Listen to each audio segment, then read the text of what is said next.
ونستعينه ونستغفره ونعوذ بالله من شرور أنفسنا ومن سيئات أعمالنا من يهده الله فلا مضل له ومن يضلله فلا هادي له وأشهد أن لا إله إلا الله وحده لا شريك له وأشهد أن محمدًا عبده ورسوله أما بعد فإن خير الحديث كتاب الله وخير الهدي هدي محمد صلى الله عليه وسلم وشر الأمور محدثاتها وكل محدثة بدعة وكل بدعة ضلالة وكل ضلالة في النار.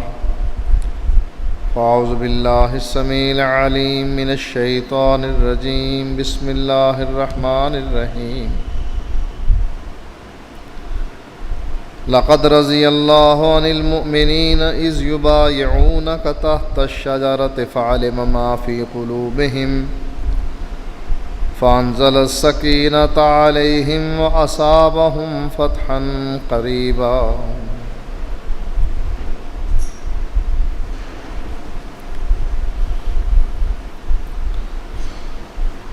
نبی اکرم صلی اللہ علیہ وآلہ وسلم کے صحابہ کے بارے میں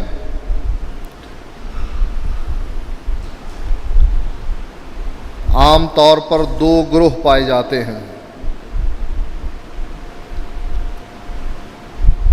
ایک صحابہ کے دشمن ہیں اور دوسرا گروہ صحابہ کے دوستوں کا.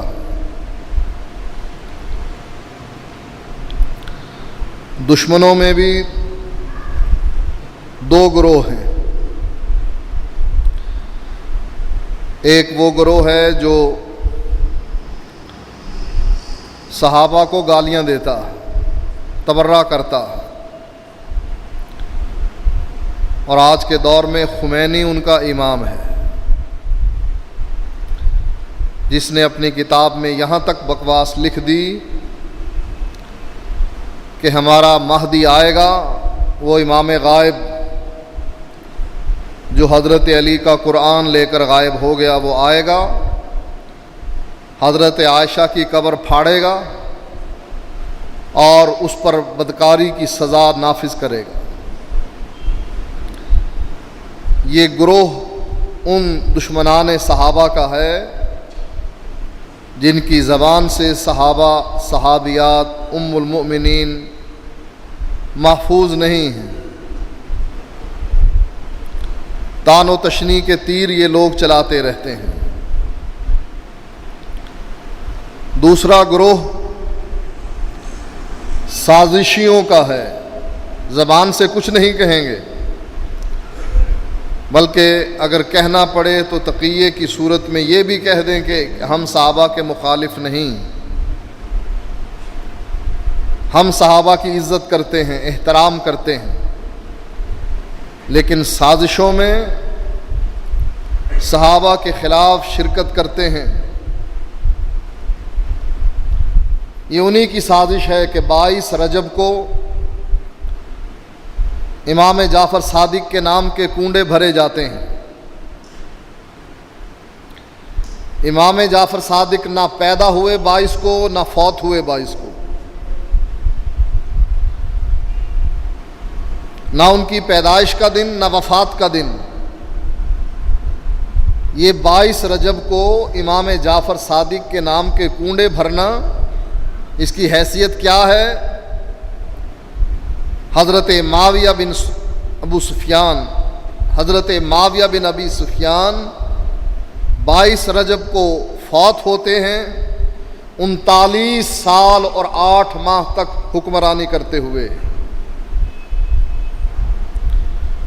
19 سال پورے عرب کے بادشاہ رہے اور باقی عرصہ شام کی گورنری میں گزارا. فلسطین کی گورنری ان کو ملی، اردن کی گورنری ان کو ملی، ہمس کی گورنری ان کو ملی. 39 سال 8 ماہ تک مسلمانوں کے حکمران رہے. چونکہ ان کا حضرت علی سے اختلاف تھا، 22 رجب کو فوت ہوئے.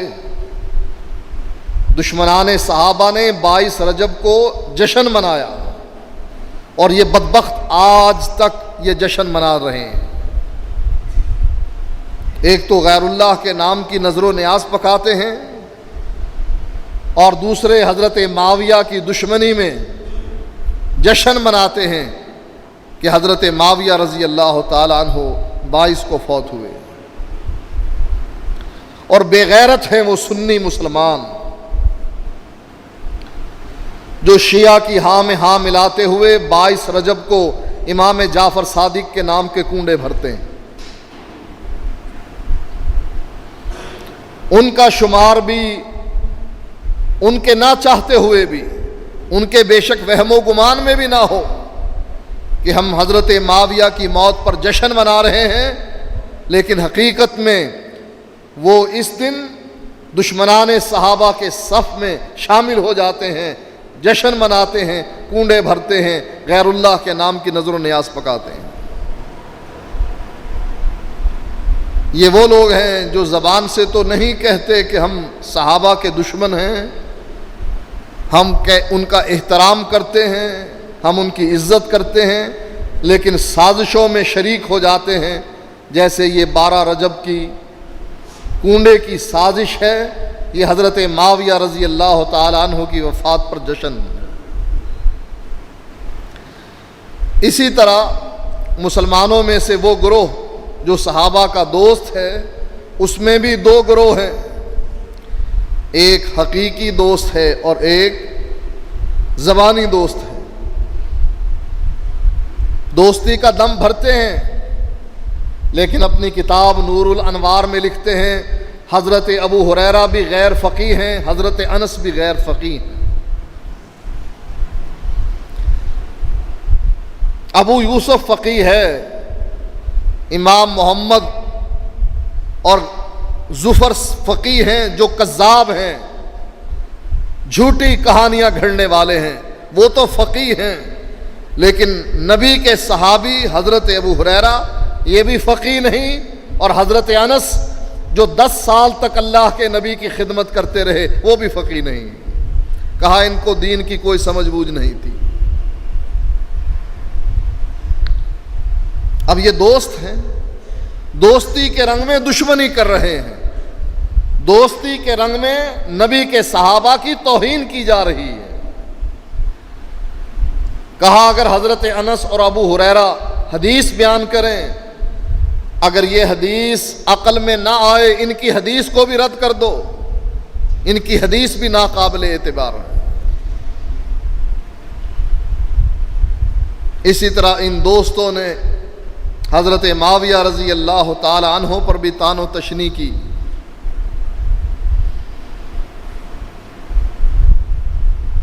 حضرت معاویہ رضی اللہ تعالی عنہ نے فیصلہ کرتے ہوئے کہ جب 2 گواہ نہ ملیں، ایک گواہ ملے تو اس سے قسم اٹھوا لی جائے، یہ فیصلہ حضرت معاویہ رضی اللہ تعالی عنہ کا تھا۔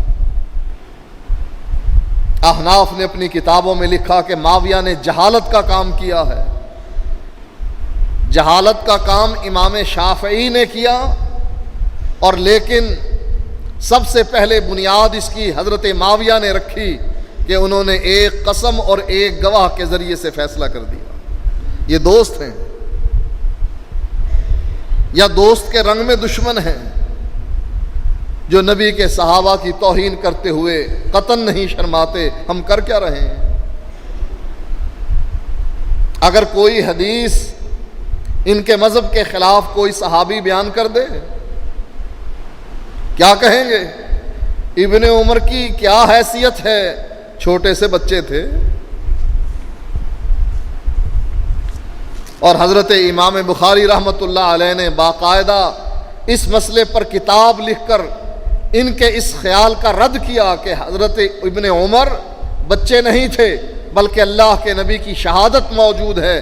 آپ فرماتے ہیں اپنی بیوی حضرت حفصہ سے، حضرت عبداللہ ابن عمر کی بہن سے، کہ عبداللہ ابن عمر رجل صالح، ایک صالح انسان ہے۔ حضرت امام بخاری کو بھی ضرورت محسوس ہوئی احناف کے اس نظریے کے رد کی، کہ وہ ابن عمر کی شان کو اس طرح گھٹا رہے ہیں؟ قصور کیا ہے کہ حضرت عبداللہ ابن عمر وہ روایت پیش کرتے ہیں جو بخاری اور مسلم میں ہے، ترمذی اور ابو داؤد میں ہے، نسائی ابن ماجہ میں ہے۔ حدیث کی کوئی ایسی کتاب نہیں جس میں عبداللہ ابن عمر کی روایت موجود نہ ہو کہ اللہ کے نبی رکوع کو جاتے اور سر اٹھاتے ہوئے رفع الیدین کیا کرتے تھے۔ عبداللہ ابن عمر نبی کی وفات کے بعد بھی اسی سنت پر عمل کرتے رہے، جیسا کہ سالم بیان کرتے ہیں کہ میں نے عبداللہ ابن عمر کو پہلی مرتبہ رکوع کو جاتے اور سر اٹھاتے ہوئے اور درمیانی تشہد سے اٹھتے ہوئے رفع الیدین کرتے ہوئے دیکھا۔ اب اس کا چونکہ توڑ نہیں تھا کہ بخاری اور مسلم کی روایت کو کیسے رد کیا جائے، کہا اس صحابی کا ہی بیڑا غرق کر دو، کہو یہ تو عام بچہ تھا، اس کی کیا حیثیت تھی؟ یہ دوست نما دشمن ہیں صحابہ کے، اور ان کی زد حضرت وائل ابن حجر پر پڑتی ہے۔ وائل ابن حجر وہ صحابی ہیں کہ اپنے گھر سے چلے، اللہ نے جبریل کے ذریعے وحی کے ذریعے اپنے نبی کو مطلع کر دیا، کہا ایک بادشاہ کا بیٹا اپنے گھر سے ایمان لانے کے لیے چل رہا۔ ابھی وہ مدینے پہنچے نہیں کہ اللہ نے اپنے نبی کو وحی کے ذریعے خبر کر دی کہ بادشاہ کا بیٹا اپنے گھر سے ایمان لانے کے لیے چل پڑا۔ اور جب نبی کی خدمت میں حضرت وائل حاضر ہوئے، وَبَسَطَ لَهُ رِدَاءَهُ، اللہ کے نبی نے اپنی وہ چادر جو کندھوں پر اوڑی ہوئی تھی کندھوں سے اتار کر وائل ابن حجر کے نیچے بچھا دی، اور حضرت وائل کو اس پر بٹھایا، اس کے لیے دعا کی، اس کی اولاد کے لیے دعا کی، اور حضرت علی کو بھیجا کہ جاؤ وائل کو فلاں علاقے کا حکمران بنا دو۔ اب حضرت وائل پر غصہ ان دوست نما دشمن کا کیسے نکلتا ہے؟ کہتے ہیں وائل ابن حجر جاہل انسان، عربی جس کو دین کا کچھ پتہ نہیں، جاہل انسان یہ روایت بیان کرتا ہے کہ اللہ کے نبی رکوع کو جاتے اور سر اٹھاتے ہوئے رفع الیدین کیا کرتے تھے۔ چونکہ اس روایت کا بھی توڑ نہیں، احناف کہتے ہیں کہ اللہ کے نبی نے آخری عمر میں رفع الیدین چھوڑ دی تھی، اور وائل ابن حجر آخری عمر میں مسلمان ہونے کے لیے آ رہے ہیں۔ 9 ہجری کا واقعہ ہے، مالک ابن حویرث اور وائل ابن حجر 9 ہجری میں مسلمان ہوتے ہیں۔ سردیوں میں ایک مرتبہ آتے ہیں، گرمیوں میں دوسری مرتبہ آتے ہیں۔ بیان کرتے ہیں سردیوں کے موسم میں کہ اللہ کے نبی اور ان کے ساتھی اپنے ہاتھوں کو کپڑوں میں اس طریقے سے رفع الیدین کرتے ہوئے بلند کرتے تھے جیسا کہ پنکھے ہوا کرتے ہیں۔ اب یہ آخری عمر کی حدیث، اس کا توڑ کوئی نہیں۔ کہا وائل ابن حجر کا توڑ کر دو، کہا یہ جاہل انسان ہے، اس کو اسلام کا پتہ ہی نہیں تھا۔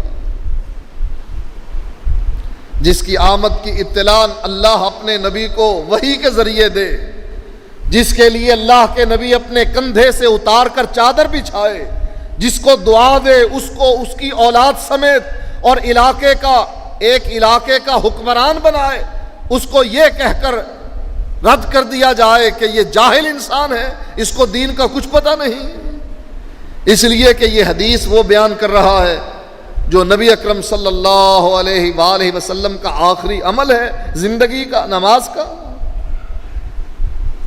وہی گروہ کامیاب ہے جو دل سے صحابہ کی محبت کرتا ہے، ان کو معیار حق سمجھتا ہے، اور کہتا ہے قرآن نے ان کے بارے میں جو یہ فیصلہ کیا فَإِنْ آمَنُوا بِمِثْلِ مَا آمَنْتُمْ بِهِ فَقَدِ اهْتَدَوْا،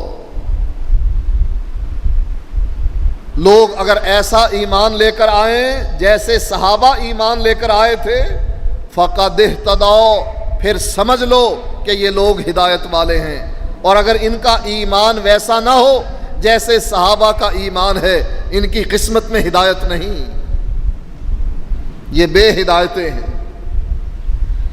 اللہ تعالیٰ نے قرآن مجید میں مختلف جگہ پر صحابہ کے ایمان کی گواہی دی۔ فرمایا لقد رضی اللہ عن المؤمنین اذ یبایعونک تحت الشجرہ فعلم ما فی قلوبہم فانزل السکینۃ علیہم وأصابهم فتحا قریبا۔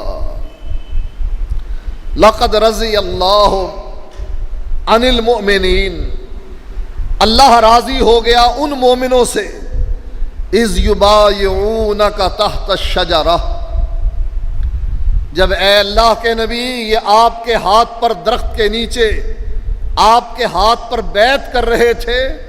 اس بیعت کرتے ہوئے نقشے کو بیان کر کے اللہ فرماتا ہے اللہ ان سے راضی ہو گیا۔ تعداد میں کتنے تھے؟ 1400 صحابہ حدیبیہ کے مقام پر جب اللہ کے نبی خواب دیکھتے ہیں کہ میں بیت اللہ کا طواف کر رہا ہوں، خواب بھی چونکہ وہی ہوتا ہے، اللہ کے نبی نے اعلان کر دیا کہ چلو بیت اللہ کا طواف کرنے کے لیے۔ 1400 صحابہ جمع ہو گئے، حدیبیہ کے مقام پر روک دیا گیا صحابہ کو، گفت و شنید ہوئی۔ اللہ کے نبی نے حضرت عثمان کو بھیجا، حضرت عثمان کے بارے میں یہ افواہ اڑ گئی کہ عثمان شہید کر دیے گئے۔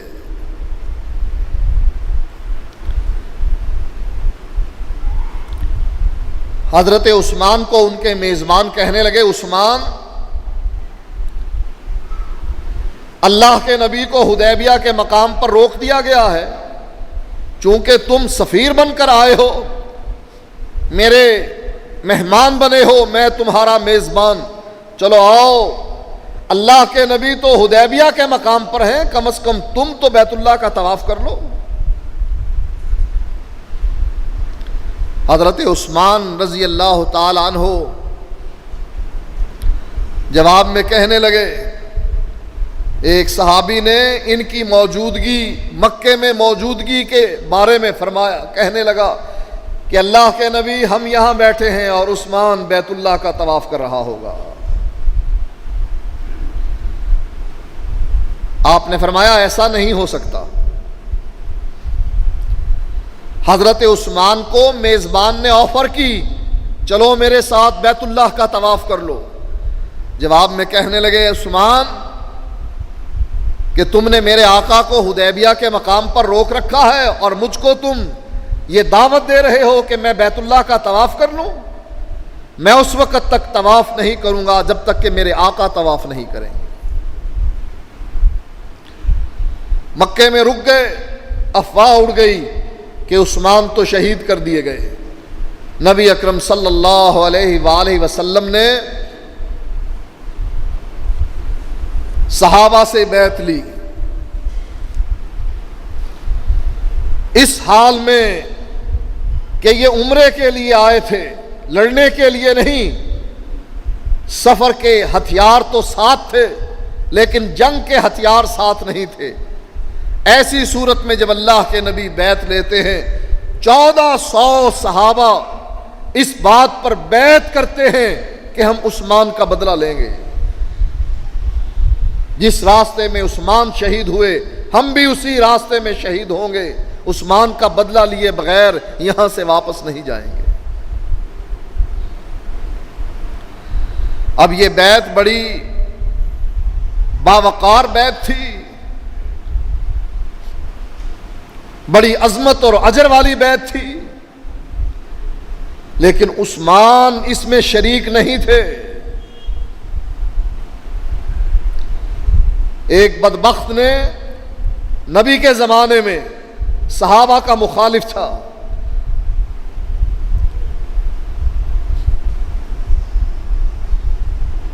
حضرت عبداللہ ابن عمر رضی اللہ تعالی عنہ سے یہ بات کرنے لگا، کہا عثمان کا کیا کہتے ہو؟ بدر کی لڑائی پہلی لڑائی تھی اسلام کی اور عثمان اس میں شریک نہیں تھے۔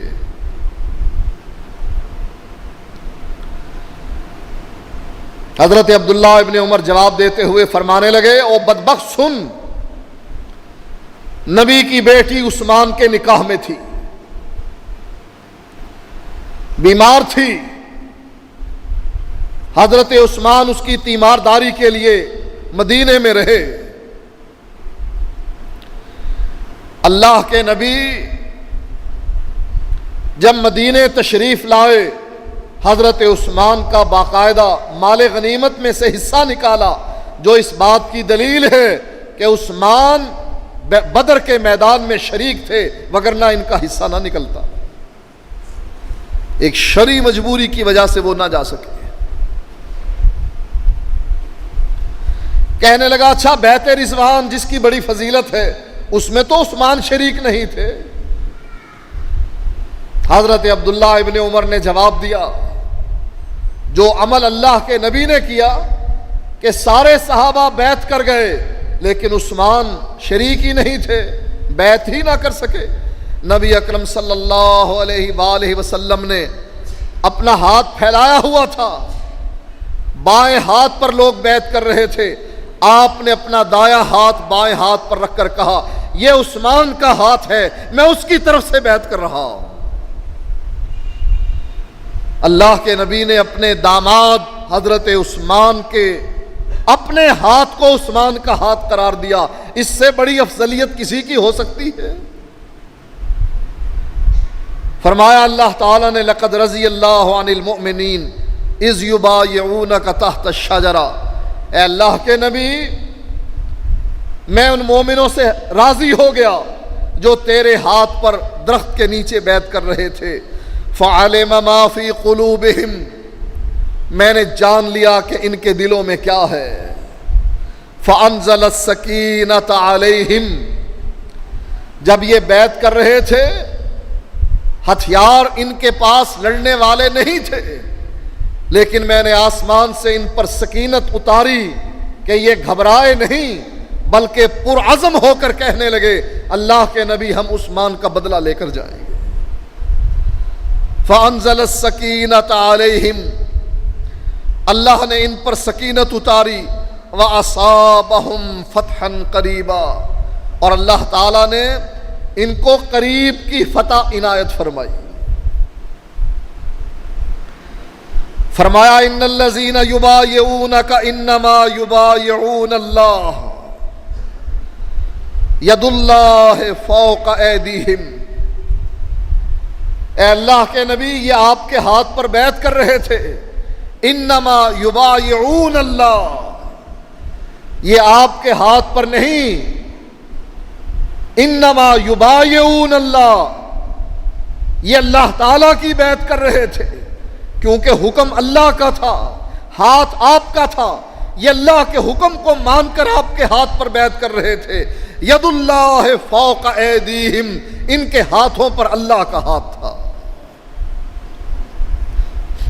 اسی لیے نبی اکرم صلی اللہ علیہ وآلہ وسلم فرماتے ہیں، لا يدخل النار احد ممن بايع تحت الشجرہ،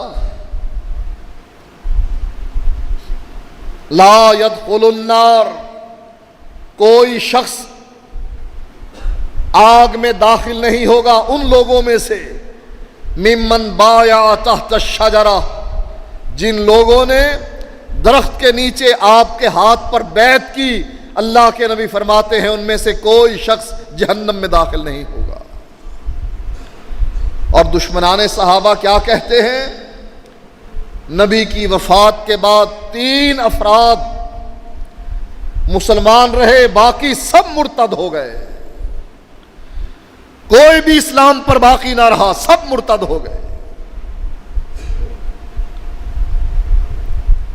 ہو سکتا ہے آپ کے خیال میں یہ بات آئی ہو کہ ان میں سے ایک علی ہوں گے، ایک حسن ہوں گے، تیسرے حسین ہوں گے، تینوں امام معصوم۔ لیکن حیرت ہوتی ہے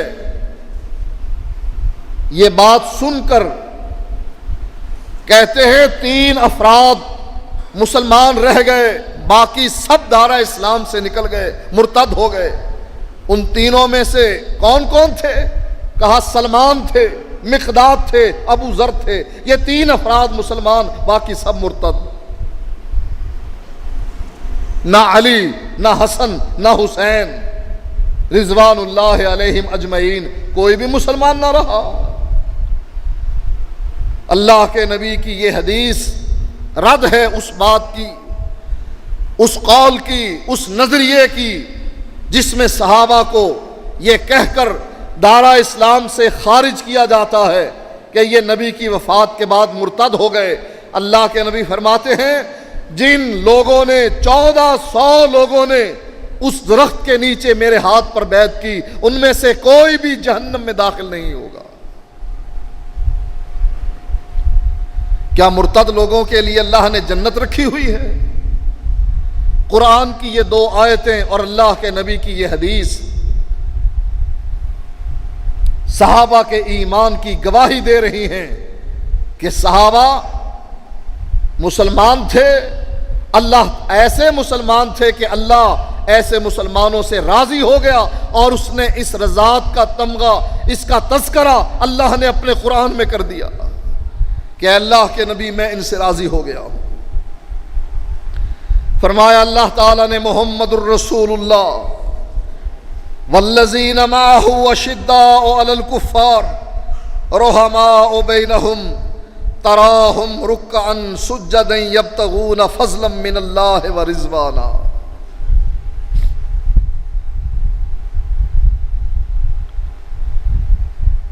محمد صلی اللہ علیہ وسلم جو اللہ کے رسول ہیں، والذین معہ، اور وہ لوگ جو اللہ کے نبی کے ساتھی ہیں، کون تھے؟ جس کا تذکرہ قرآن کر رہا ہے محمد الرسول اللہ، کہ محمد اللہ کے رسول ہیں، والذین معہ، اور وہ لوگ جو اللہ کے نبی کے ساتھی ہیں، ساتھ دے رہے ہیں، کون تھے؟ ابو بکر صدیق، عمر فاروق، عثمان غنی، حضرت علی، طلحہ و زبیر، سعید اور سعد، عبد الرحمن ابن عوف، ابو عبیدہ بن جراح، یہ عشرہ مبشرہ، اور حضرت معاویہ اللہ کے نبی کے سالے۔ دکھ اس بات پر ہوتا ہے دشمنی کرتے ہیں تو نبی کے رشتہ داروں سے۔ ابو بکر کون تھے؟ اللہ کے نبی کے سسر تھے۔ حضرت عمر کون تھے؟ اللہ کے نبی کے سسر تھے۔ حضرت عثمان کون تھے؟ اللہ کے نبی کے داماد تھے۔ حضرت معاویہ کون تھے؟ اللہ کے نبی کے سالے تھے۔ ام حبیبہ کے بھائی تھے، یہ بہن تھی حضرت معاویہ کی، ابو سفیان کی بیٹی تھی۔ دشمنی کرتے ہیں تو نبی کے رشتہ داروں کے ساتھ، نبی کے سسرال کے ساتھ، نبی کے داماد کے ساتھ، نبی کے سالوں کے ساتھ۔ ان کی دشمنی غیروں سے نہیں ہوتی۔ عبداللہ بن ابی کو کبھی برا نہیں کہیں گے۔ وہ ظالم جس نے حضرت عمر کو شہید کیا، آج بھی اس کے نام کا دربار ایران میں موجود ہے، اور بابا فیروز کے نام سے، بابا شجاع کے نام سے اس کو یاد کیا جاتا ہے۔ اس کی قبر پر پھول چڑھائے جاتے ہیں، باقاعدہ اس کا دربار بنا رکھا ہے۔ وہ مجوسی غلام جس نے اسلام بھی قبول نہیں کیا، آج اس بدبخت کا مزار بنا کر حضرت عمر کی دشمنی کا اعلان کیا جا رہا ہے۔ ان کو دشمنی بھاتی ہے تو نبی اکرم صلی اللہ علیہ وسلم کے رشتہ داروں کی بھاتی۔ فرمایا اللہ تعالیٰ نے محمد الرسول اللہ والذین معہ اشداء علی الکفار رحماء بینہم۔ محمد صلی اللہ علیہ وسلم اللہ کے رسول، اور جو لوگ ان کے ساتھ تھے، ان کی صفت کیا ہے؟ اشداء علی الکفار رحماء بینہم، کہ یہ کافروں پر سخت تھے اور آپس میں بڑے نرم تھے۔ حضرت علی اور حضرت معاویہ کی لڑائی کا لوگ تذکرہ کرتے ہیں۔ دشمنی کی بنیاد قصاص تھا حضرت عثمان کا، جو حضرت علی لینے کے قابل نہیں تھے. عثمان کے قاتلوں نے حضرت علی کو گھیرا ہوا تھا، ان کی بیعت کر رکھی تھی. ایک موقع پر حضرت علی رضی اللہ تعالی عنہ نے جب یہ اعلان کیا کہ میں عثمان کے قاتلوں سے قصاص لینا چاہتا ہوں، حکومت کے سارے افراد باہر نکل کر کھڑے ہو گئے، کہا ہم قاتل ہیں عثمان کے، لو ہم سے قصاص. حضرت علی نے اپنی حکومت کو گرتے ہوئے دیکھا، خاموشی اختیار کی. چاہتے تھے کہ مضبوط ہو جاؤں تب میں ان کے اوپر ہاتھ ڈالوں.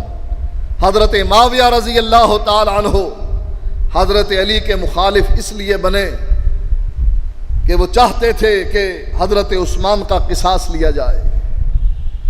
حضرت علی کی مجبوری تھی، حضرت عثمان راضی نہیں ہو رہے تھے، لیکن تھے دونوں مسلمان. دلیل اس کی کیا ہے؟ نبی اکرم صلی اللہ علیہ وآلہ وسلم اپنے بیٹے حضرت حسن کے بارے میں فرماتے ہیں. حضرت ابو بکر صحابی بیان کرتے ہیں، صاعد رسول اللہ صلی اللہ علیہ وسلم المنبر، اللہ کے نبی منبر پر چڑھے. فقال ان ابنی ھذا سید، حضرت حسن کی طرف اشارہ کر کے فرمانے لگے یہ میرا بیٹا سید ہے، سردار ہے. یصلح اللہ علی یدیہ بین فئتین عظیمتین من المسلمین. بخاری کی روایت ہے، اللہ کے نبی فرماتے ہیں میرے اس بیٹے کی وجہ سے مسلمانوں کے دو بڑے گروہ آپس میں صلح کر لیں گے. یہ صلح حضرت حسن اور حضرت معاویہ کے درمیان ہوئی. بخاری کی اس حدیث نے، اللہ کے نبی کے اس فرمان نے یہ ثابت کر دیا کہ حضرت حسن بھی اور حضرت معاویہ بھی دونوں مسلمان، اور ان کی جماعتیں بھی مسلمانوں کی جماعتیں ہیں.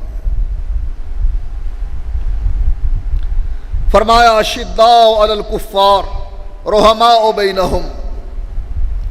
جب آپس میں حضرت معاویہ اور حضرت علی کی چپکلش چلی، قیصر روم اس بات پر تیار ہوا کہ حضرت علی کی سلطنت پر حملہ کر دے. حضرت معاویہ رضی اللہ تعالیٰ عنہ کو پتہ لگا، آپ نے قیصر روم کی طرف پیغام بھیجا، بھول نہ جانا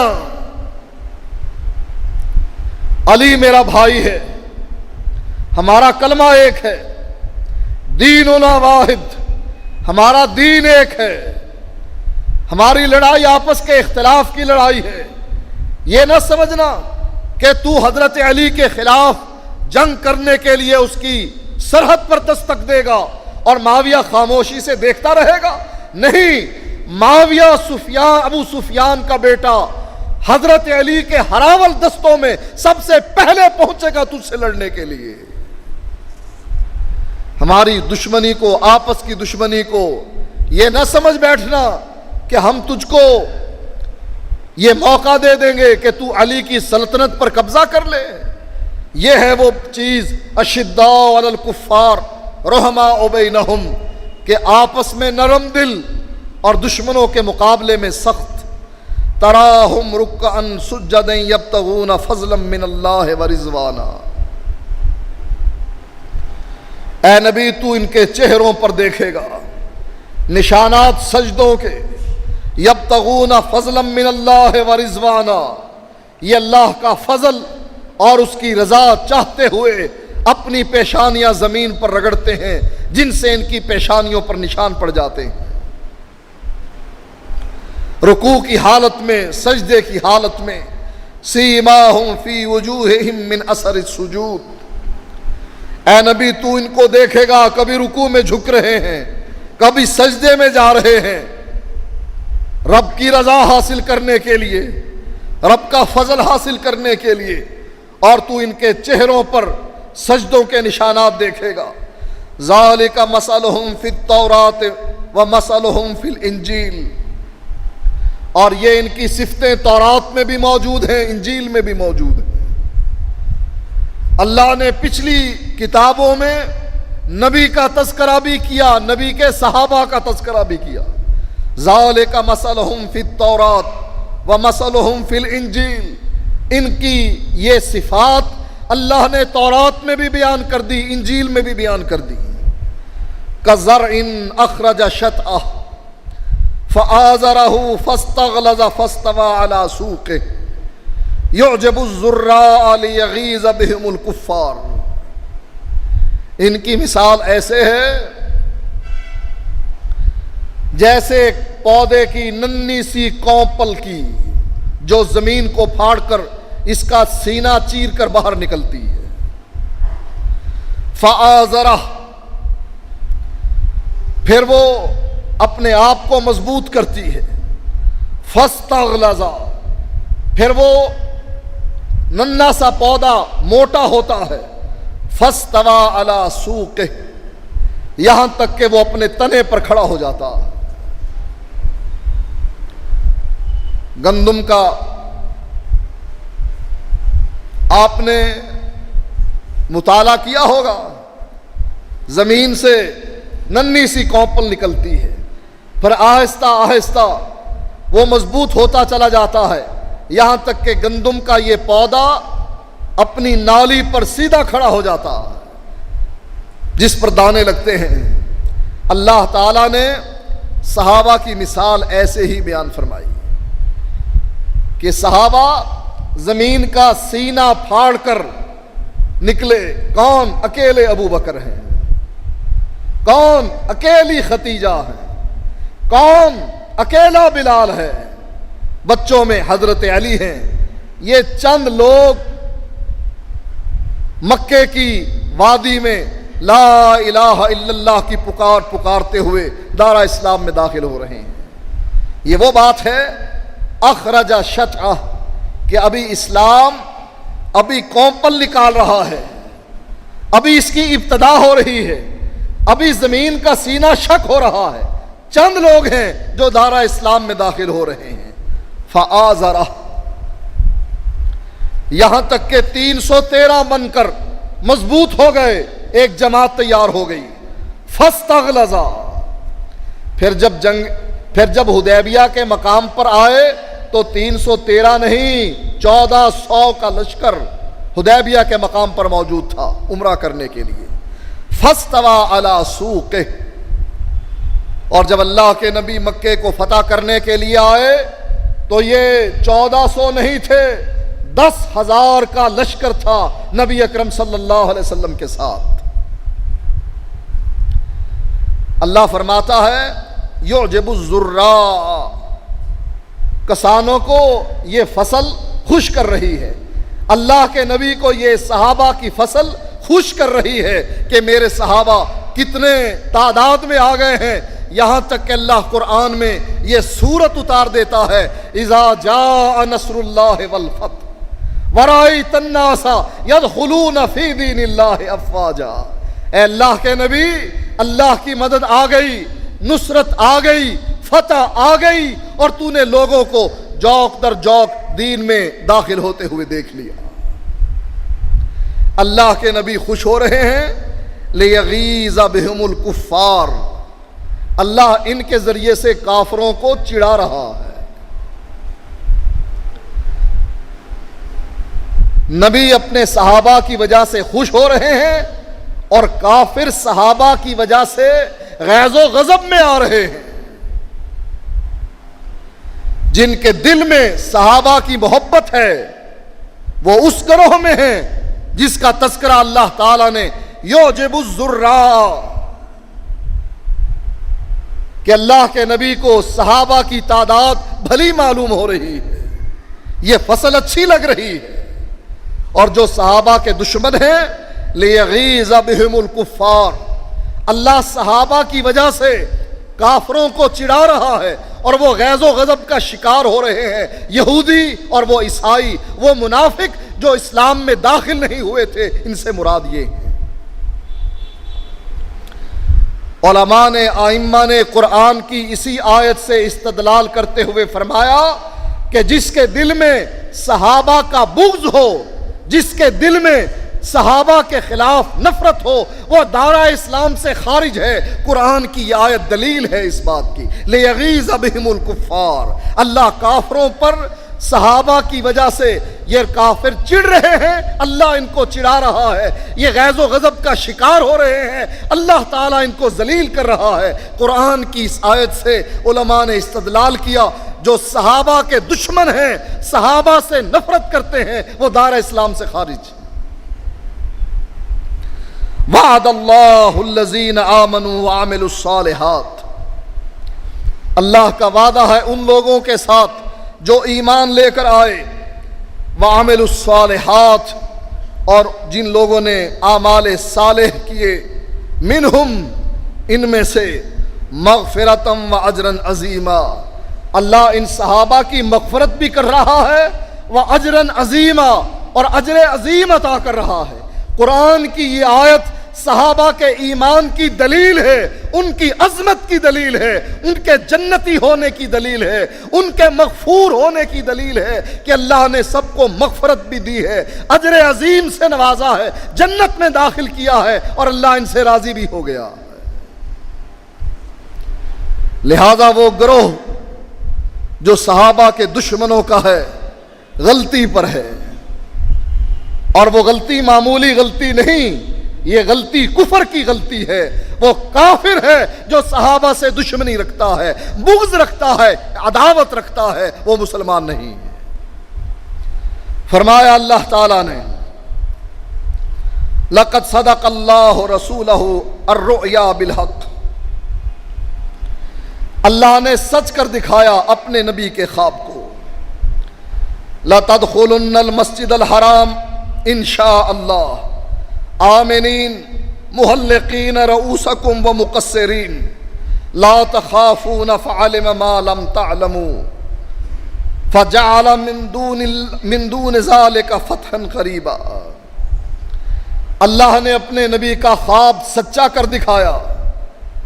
لَتَدْخُلُنَّ الْمَسْجِدَ الْحَرَامَ إِنشَاءَ اللَّهُ آمنین، تم ضرور داخل ہو جاؤ گے مسجد حرام میں اگر اللہ تعالیٰ نے چاہا، آمنین، امن کی حالت میں، محلقین رؤوسکم ومقصرین، اپنے سروں کو منڈاتے ہوئے بھی اور اپنے سروں کے بالوں کو کینچی سے کٹواتے ہوئے بھی، لا تخافون، تمہیں کسی کا ڈر نہیں ہوگا، فعلم ما لم تعلموا، تمہیں جس بات کا علم نہیں اللہ کو اس بات کا علم ہے، فجعل من دون ذلك فتحا قریبا، اور اس کے علاوہ اللہ تعالیٰ نے تمہیں قریب کی فتح سے بھی نوازا۔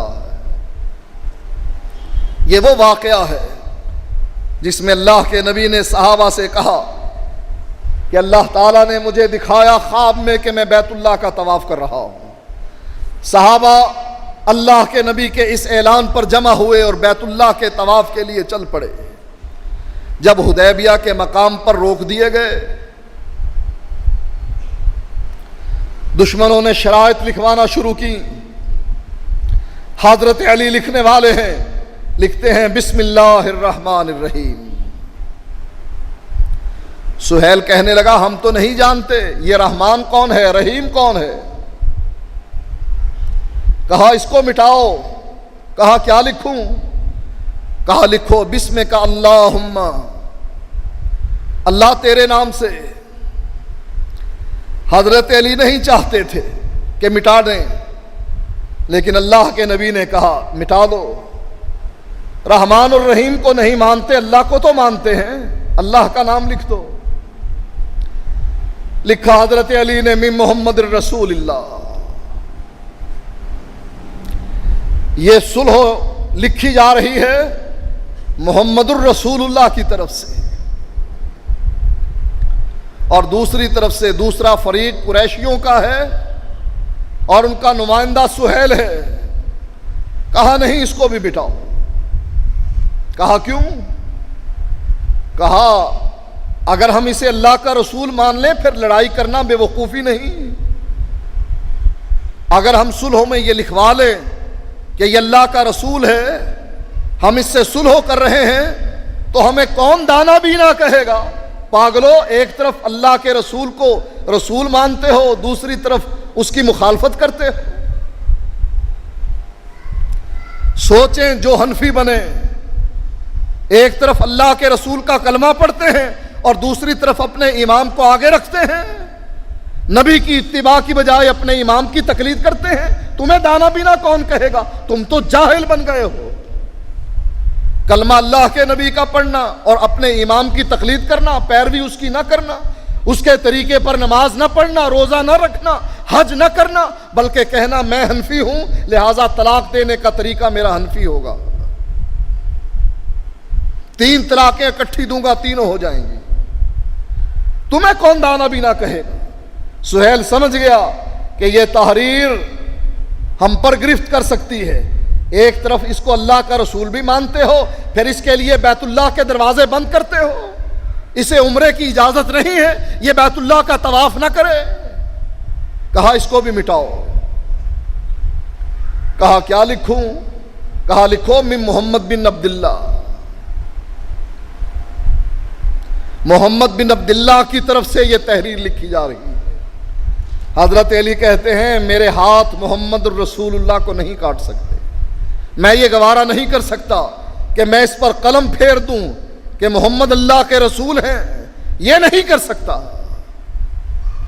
آپ نے فرمایا علی مٹاؤ۔ حضرت علی نے معذرت کر لی اللہ کے نبی سے، اللہ کے نبی اتنی جرت نہیں مجھ میں۔ پوچھا اچھا کہاں لکھا ہے مجھ کو بتلاؤ۔ قلم اپنے ہاتھ میں لیا، حضرت علی نے اشارہ کیا، اللہ کے نبی نے اپنے ہاتھ سے من محمد الرسول اللہ مٹا ڈالا۔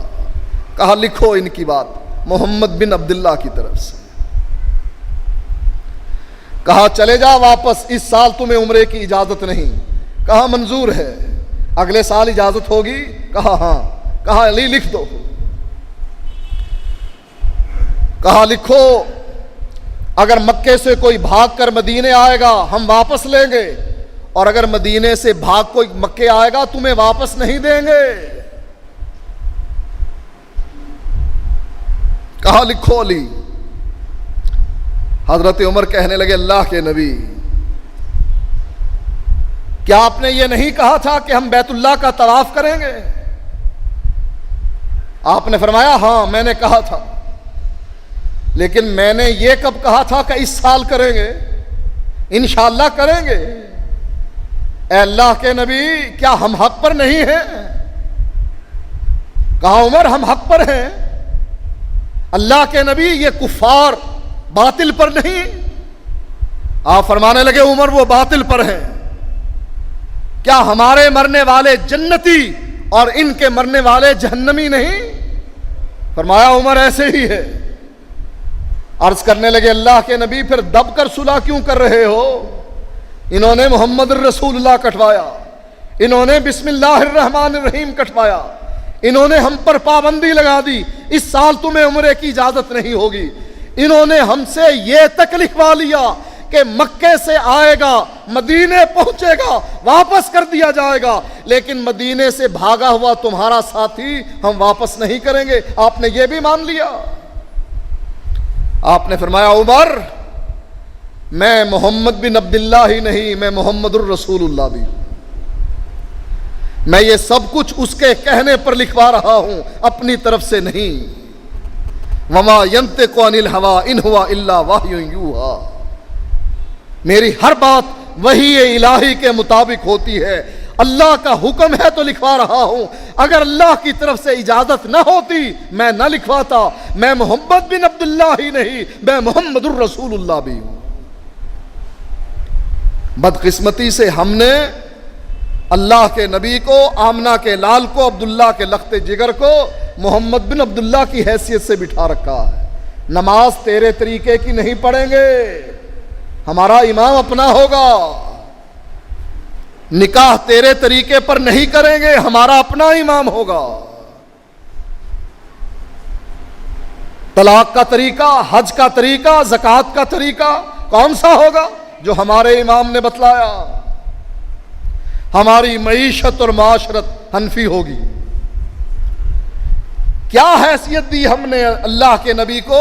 محمد بن عبداللہ کی، کہ تو عبداللہ کا بیٹا ہے، مانتے ہیں ہم، آمنہ کا لخت جگر ہے، مانتے ہیں ہم، ابو طالب کا بھتیجا ہے، مانتے ہیں ہم، عبد المطلب کا پوتا ہے، مانتے ہیں ہم، تو حضرت ختیجہ کا شوہر ہے، مانتے ہیں، فاطمہ کا باپ ہے، مانتے ہیں ہم، حسن اور حسین کا نانا ہے، مانتے ہیں ہم، تو عثمان و علی کا سسر ہے، ہم مانتے ہیں، ابو بکر اور عمر کا داماد ہے، مانتے ہیں، تو محمد بن عبداللہ ہے، محمد الرسول اللہ نہیں۔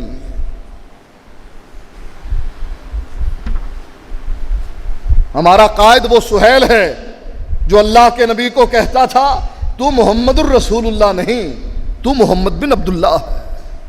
ہم بھی کہتے ہیں تو محمد بن عبداللہ ہے، عبداللہ کے گھر میں پیدا ہوا ہے، آمنہ کی کوکھ سے پیدا ہوا ہے، مانتے ہیں کہ تو حضرت فاطمہ کا باپ ہے، ختیجہ کا بیٹا، ختیجہ کا شوہر ہے، ابو طالب کا بھتیجا ہے، عبد المطلب کا پوتا ہے، تو قریشیوں کا سردار ہے، مانتے ہیں، ہے تو محمد بن عبداللہ، محمد الرسول اللہ نہیں۔ محمد الرسول اللہ ماننے والے کون تھے؟ ابو بکر، عمر، عثمان و علی، طلحہ، زبیر، سعید اور سعد، بلال و صہیب، یہ مانتے تھے کہ یہ محمد الرسول اللہ، اس لیے نماز محمدی پڑھتے تھے، روزہ محمدی رکھتے تھے، حج محمدی کرتے تھے، زکوٰۃ کا طریقہ محمدی تھا، لیکن ہمارا طریقہ سارے کا سارا حنفی ہے، نہیں ہے؟ مسجدوں پر جا کر دیکھ لو، لکھا ہوا ہے مسجد حنفیہ، یہ اللہ کے نبی کا نام ہے حنفیہ۔ مدارس پر لکھا ہوا ہے مدارس حنفیہ، جو دلیل ہے اس بات کی کہ ہم نے عبداللہ کے لخت جگر کو محمد بن عبداللہ مانا ہے، محمد الرسول اللہ نہیں مانا۔ اگر محمد الرسول اللہ مانتے ہم صحابہ کے ساتھ ہوتے، ہمارا شمار سہیل کے ساتھ ہے، قریش کے آئے ہوئے سرداروں کے ساتھ ہے۔ فرمایا اللہ تعالیٰ نے کہ اللہ نے اپنے نبی کے خواب کو سچ کر دکھایا، لَتَدْخُلُنَّ الْمَسْجِدَ الْحَرَامَ انشاءاللہ، اے عمر گھبراؤ نہیں، انشاءاللہ اگلے سال تم بیت اللہ میں داخل ہوگے، طواف کرو گے، عمرہ کرو گے، آمنین، امن کی حالت میں ہوں گے، محلقین رؤوسکم و مقصرین، اپنے سروں کو منڈاؤ کے بھی، اپنے بالوں کو کٹواؤ گے بھی، ولا تخافون، تم ڈرو گے نہیں، فعلم ما لم تعلموا، جس چیز کا اللہ کو علم ہے تمہیں علم نہیں، فجعل من دون ذلك فتحا قریبا، اللہ نے اس کے علاوہ تمہیں فتح قریب سے بھی نوازا۔ یہ جو بیت اللہ میں داخل ہو رہے تھے 1400 صحابہ جو بیت اللہ میں داخل ہو رہے تھے، یہ سب کفار تھے۔ اللہ ان سے وعدہ کر رہا ہے کہ تم دوبارہ بیت اللہ میں داخل ہوگے، بالوں کو کٹواؤ گے بھی، منڈواؤ کے بھی، ڈرو گے بھی نہیں، امن کی حالت میں ہوں گے۔ یہ کفار تھے یا مسلمان؟ قرآن کی کس کس آیت کو ٹھکراؤ گے؟ صحابہ کی دشمنی میں قرآن کے کس کس حصے کو چھوڑو گے؟ کس کس آیت کی تردید کرو گے؟ اللہ نے قرآن میں بھر رکھا ہے اپنے صحابہ، نبی کے صحابہ کا تذکرہ۔ کسی ایک آیت کا انکار کرنا، ایک آیت کا انکار کرنا، ایک آیت کے ٹکڑے کا انکار کرنا کفر ہے، اور کئی آیتوں کا انکار کرنا ایمان بن جائے گا۔ یاد رکھو سنیوں، 22 رجب کو جس نے حضرت معاویہ کی وفات پر جشن منایا، امام جعفر صادق کے نام کے کنڈے بھرے، وہ بھی دشمنان صحابہ کی صف میں کھڑا ہوگا قیامت کے دن۔ تمہیں لوگ بہکانا چاہتے ہیں، تمہارے دین سے پھسلانا چاہتے ہیں، ہٹانا چاہتے ہیں صراط مستقیم سے، اس لیے اپنی عورتوں کو، اپنے رشتہ داروں کو خبردار کر دو کہ 22 رجب کو کسی قسم کا کوئی جشن نہیں منایا جائے گا۔ ہم صحابہ کے دوست بنیں، دشمن نہ بنیں، اس لیے کہ کل قیامت کے دن اللہ تعالی ہمیں بھی صحابہ کی صفوں میں شامل کر دے، اللہ کے نبی کا ساتھ عطا فرمائے۔ وآخر دعوانا الحمدللہ الحمدللہ الحمدللہ نحمده ونستعینه ونستغفره ونعوذ باللہ من شرور انفسنا ومن سیئات اعمالنا من يهده الله فلا مضل له ومن يضلل فلا هادي له واشهد ان لا اله الا الله وحده لا شريك له واشهد ان محمدا عبده ورسوله اما بعد فان خير الحديث كتاب الله وخير الهدي هدي محمد صلى الله عليه وسلم وشر الامور محدثاتها وكل محدثة بدعة وَكُلَّ بِدْعَةٍ ضَلَالَةٍ وَكُلَّ ضَلَالَةٍ فِي النَّارِ۔ ایک تو اعلان یہ ہے کہ 16 جون کو بعد از نماز مغرب سرکر روڈ راولپنڈی میں ایک اجتماع ہو رہا ہے، جس میں حافظ شریف صاحب، عبدالرحیم کلیم صاحب اور حافظ عبدالحمید اظہر صاحب خطاب فرمائیں گے۔ بیماروں کے بارے میں کہا گیا ہے، کچھ ساتھی بیمار ہیں، ان کے لیے دعا کرے اللہ تعالیٰ ان کو شفاء کاملہ عاجلہ عطا فرمائے۔ کسی کا پیپر ہے امتحانی، اس کے لیے بھی دعا کرے اللہ تعالیٰ ان کو بھی کامیابی سے ہمکنار فرمائے۔ پچھلے جمعے آپ نے الیاس قادری کے بارے میں بہت سخت الفاظ استعمال کیے ہیں۔ آپ سے درخواست ہے کہ آپ انہیں ایک دفعہ نیٹ پر ٹی وی پر سن لیں، تاکہ آپ کو جو غلط فہمی ہے وہ دور ہو جائے۔ ہم نے سنا ہے تو غلط فہمی ہماری دور ہوئی ہے، اس سے پہلے ہم غلط فہمی کا شکار تھے۔ جو کچھ ہم نے بیان کیا ہے وہ بالکل صحیح بیان ہوا۔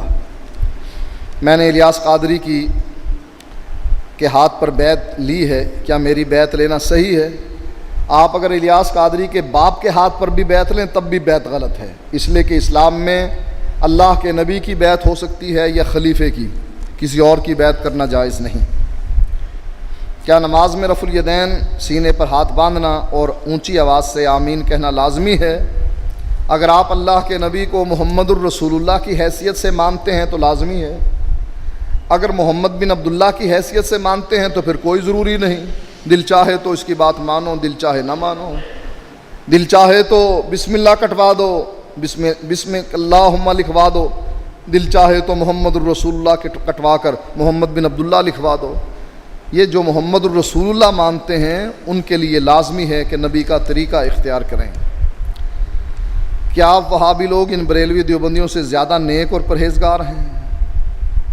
بھئی یہ نیکی اور پرہیزگاری کا تو ہمیں پتہ نہیں، لیکن ہم یہ ضرور کہتے ہیں کہ ہمارا عقیدہ شرکیہ نہیں، ہم اللہ کے نبی کی اتباع کرتے ہیں۔ بس اللہ اور اس کا رسول دو ہستیاں ہیں، دو ذاتیں ہیں جن پر ہمارا ایمان ہے، باقی ہم کسی کو نہیں پہچانتے کہ یہ کہاں سے آئے ہیں، خود رو بوٹے ہیں جو پیدا ہو چکے ہیں۔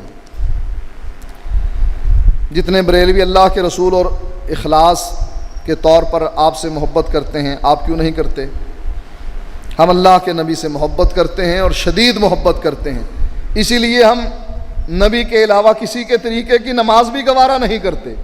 نبی کو دیکھنے کے بعد ہمارے دل میں کوئی حسرت نہیں ہوئی کہ ہم امام ابو حنیفہ کا بھی دیدار کریں۔ ہم کہتے ہیں امام ابو حنیفہ تو ہمارے نبی کی جوتی سے اڑنے والے خاک کے ایک ذرے کے برابر بھی نہیں، لہٰذا ہمیں کوئی امام ابو حنیفہ کو دیکھنے کی کوئی حسرت نہیں، اس لیے کہ ہم نے اللہ کے نبی پر ایمان لانے کے بعد ان کے تابعداری کا، ان کی اطاعت اور پیروی کا دم بھرا ہے۔ کیا سعودی عرب والے دیوبندیوں کو اہل حدیث سمجھتے ہیں؟ نہیں، وہ اہل حدیث نہیں سمجھتے۔ گناہوں سے بچنے کا کوئی طریقہ بتائیں نوجوانوں کو، تاکہ وہ بہت سے جوانی کے گناہوں سے بچیں۔ اللہ کا خوف اپنے دل میں رکھیں، یہ انسان کو گناہوں سے بچا دیتا۔ کیا وجہ ہے جہاد کی دعوت دینے والے اپنے بچوں کو تو جہاد پر جانے نہیں دیتے؟ کیا ایسا کرنا صحیح ہے؟ کہاں صحیح ہے؟ اگر جہاد اچھی چیز ہے اور واقعی جہاد ہو رہا ہے، سب سے پہلے یہ فضیلت اپنے گھر میں لے کر آئیں۔ لوگوں کو کہتے ہیں تمہارے بچوں جو شہید ہو جائیں گے حوریں ان کا انتظار کر رہی ہیں، کیا تمہارے بچوں کا انتظار حوریں نہیں کر رہی؟ ان کو حوریں نہیں چاہیے؟ اس لیے یہ طریقہ کار غلط ہے کہ اپنے بچوں کو جہاد پر نہ بھیجنا۔ سنا ہے آپ جہاد کو نہیں مانتے، اور کیا جہاد کا انکار کرنے والا مسلمان ہے؟ جہاد کا انکار کرنے والا کافر ہے، ہم سمجھتے ہیں، لہٰذا ہم اصلی جہاد کا انکار نہیں کرتے۔ یہ 2 نمبر جہاد ایجنسیوں کا جو ہو رہا ہے اس کا انکار کرتے ہیں کہ اس کی اسلام میں کوئی حیثیت نہیں۔ کیا وجہ ہے آپ سب کو غلط اور ایک کو ٹھیک کہتے ہیں؟ آپ کی کیا آپ امت میں جوڑ پیدا نہیں کر سکتے؟ دیکھو، ہم ایک کو صحیح باقی سب کو غلط کہتے ہیں، یہ ہم نہیں کہتے، اللہ کے نبی کہتے ہیں، فرماتے ہیں 73 ہوں گے 72 غلط۔ اب کیا کہیں اللہ کے نبی، آپ امت میں جوڑ پیدا نہیں کر سکتے؟ جوڑ پیدا کرنے کا یہ کوئی طریقہ نہیں، ورنہ مرزائیوں کو بھی بیچ میں شامل کر لو، جوڑ تو تب پیدا ہوگا نا، مرزائی بھی بیچ میں آ جائیں۔ کہتے نہیں وہ باہر رہیں، وہ کیوں باہر رہیں؟ کیا آپ انگریز کی پیداوار ہیں؟ آپ کو بنانے والے انگریز ہیں۔ اگر انگریز نے قرآن بنایا ہے، حدیث بنائی ہے، تو ہم انگریز کی پیداوار ہیں، اور اگر قرآن و حدیث بنانے والا اللہ ہے تو ہم اللہ تعالیٰ نے ہمیں پیدا کیا ہے، اس نے یہ جماعت تیار کی۔ کیا ایک اہل حدیث کی نماز غیر اہل حدیث کے پیچھے ہو جاتی ہے؟ جس کا عقیدہ صحیح ہو اس کے پیچھے نماز ہو جاتی ہے، جس کا عقیدہ صحیح نہیں اس کے پیچھے کوئی نماز نہیں۔ ہم کو سب سے پہلے نماز جہاد کی دعوت دینی چاہیے یا عقیدہ توحید کی؟ ہمیں سب سے پہلے عقیدہ توحید کی دعوت دینی چاہیے۔ میاں بیوی کے درمیان طلاق ہونے کے 1 ماہ بعد دونوں رجوع کر لیتے ہیں، جبکہ خاوند بیوی کو بتائے بغیر دوسری شادی کر لیتا ہے اور پہلی بیوی اس کے ساتھ رہنے کو راضی نہیں کہ اس نے دھوکہ کیا ہے، تو کیا یہ عورت دوسری شادی کر سکتی ہے؟ اگر کر لے تو یہ کیسا ہے؟ نکاح باطل ہے؟ دیکھیں، اگر یہ خلا لے لے تو یہ کسی اور خاوند سے، مرد سے شادی کر سکتی ہے، جب تک اس کی زوجیت میں ہے یہ نکاح نہیں کر سکتی۔ طاہر القادری صاحب بخاری کا حوالہ دے کر کہتا ہے کہ شب معراج میں اللہ اور محمد گلے ملے تھے، اس کی حقیقت کیا ہے؟ اللہ اور نبی کو گلے ملا دیا طاہر القادری نے معراج کے دن، یہ سب جھوٹ ہے، اس کی کوئی حقیقت نہیں۔ قرآن و حدیث میں ایسا کوئی ثبوت نہیں کہ اللہ اور اس کا نبی گلے مل گئے۔ کیا اہل حدیث نے کبھی طاہر القادری سے مناظرہ کیا یا دعوت دی ہے؟ دعوت اس کو پہنچ چکی ہے۔ کسی کے ہاں فوتگی ہو جائے تو تعزیت کا طریقہ کیا ہے؟ مدت کتنی ہے؟